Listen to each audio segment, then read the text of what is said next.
আমি সবসময় একটা কথাই বলি, কাজটা শুধু শিখলে হয় না, কাজটা কিন্তু খুব ভালো করে প্র্যাকটিস করতে হয়। তুমি যত প্র্যাকটিস করবে তোমার কাজ তত পারফেক্ট হবে।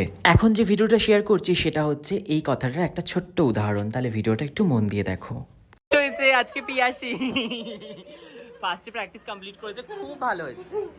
বেস আই অল টোটাল একদম ভীষণ ফ্ললেস, ভীষণ একদম ভীষণ সুন্দর, খুব সুন্দর। যে সবার লাস্টে শেষ করে, আজকে কিন্তু কতক্ষণে শেষ করেছে, এখন বাজে হচ্ছে 1:30, 12টায় শুরু হয়েছিল, 1.5 ঘন্টার মধ্যে কমপ্লিট। এটা শুধুমাত্র সম্ভব হয়েছে ওর ডেডিকেশন আর প্র্যাকটিসের কারণে। ও প্রচুর প্র্যাকটিস করেছে এবং ডেডিকেশন দিয়ে কাজটা করেছে। পিয়াসি দিকে কাজ করছে। পিয়াসি কিন্তু এখন এক্সপার্ট হয়ে গেছে, ঠিক আছে।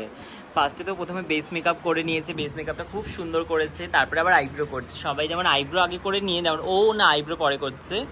কিন্তু পাউডার সেট কর,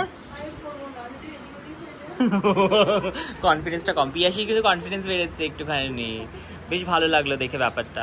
আর পিয়াসি অনেক ফাস্ট কাজ করছে, সবাই এদিকে পিছিয়ে, যারা আগে আগে কাজ করে